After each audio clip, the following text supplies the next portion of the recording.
بسم اللہ الرحمن الرحیم۔ السلام علیکم ورحمۃ اللہ وبرکاتہ۔ نماز کے اندر قرات سے متعلق رسول اللہ صلی اللہ علیہ وسلم کے ارشادات ہیں، اور زیادہ تر وہ ہیں جن سے معلوم ہوگا کہ قرات فی الصلاۃ کے بارے میں آپ صلی اللہ علیہ وسلم کا طرز عمل کیا تھا، اور کس نماز میں آپ کتنی قرات کرتے تھے، اور کون کون سی صورتیں زیادہ تر پڑھتے تھے۔ صحیح بخاری اور صحیح مسلم میں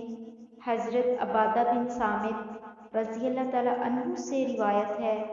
کہ رسول اللہ صلی اللہ علیہ وسلم نے فرمایا، جس نے نماز میں سورہ فاتحہ نہیں پڑھی اس کی نماز ہی نہیں ہوئی، اور اسی طرح اسی حدیث میں روایت ہے، جس نے سورہ فاتحہ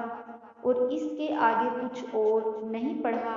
تو اس کی نماز ہی نہیں۔ نماز فجر میں رسول اللہ صلی اللہ علیہ وسلم کی قرات حضرت جابر بن سمرہ رضی اللہ تعالی عنہ سے روایت ہے کہ رسول اللہ صلی اللہ علیہ وسلم فجر کی نماز میں سورہ قاف اور اس جیسی دوسری صورتیں پڑھا کرتے تھے، اور بعد میں آپ کی نماز ہلکی ہوتی تھی۔ حضرت عمر بن حریث رضی اللہ تعالی عنہ سے روایت ہے، بیان کرتے ہیں کہ انہوں نے رسول اللہ صلی اللہ علیہ وسلم کو فجر کی نماز میں سورہ تکویر پڑھتے ہوئے سنا۔ حضرت عبداللہ بن صائب رضی اللہ تعالی عنہ کا بیان ہے کہ رسول اللہ صلی اللہ علیہ وسلم نے مکہ میں ہمیں صبح کی نماز پڑھائی اور سورہ مؤمنون پڑھنی شروع فرمائی۔ ابھی آپ اس جگہ تک پہنچے تھے جہاں حضرت موسیٰ و ہارون علیہ السلام کا یا حضرت عیسیٰ علیہ السلام کا ذکر ہے کہ آپ کو کھانسی آنے لگی اور آپ نے رکوع فرما دیا۔ حضرت ابو ہریرہ رضی اللہ تعالی عنہ سے روایت ہے کہ رسول اللہ صلی اللہ علیہ وسلم نے نماز فجر کی 2 رکعتوں میں سورہ قل یا ایھا الکافرون اور سورہ قل ھو اللہ احد پڑھی۔ ظہر و عصر میں رسول اللہ صلی اللہ علیہ وسلم کی قرات صحیح مسلم میں حضرت جابر بن سمرہ رضی اللہ تعالی عنہ سے روایت ہے کہ رسول اللہ صلی اللہ علیہ وسلم ظہر کی نماز میں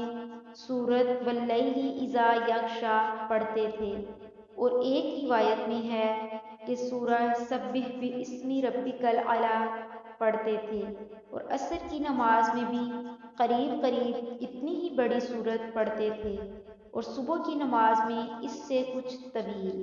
نماز مغرب میں رسول اللہ صلی اللہ علیہ وسلم کی قرات سنن نسائی میں حضرت عبداللہ بن عتبہ بن مسعود رضی اللہ تعالی عنہ سے روایت ہے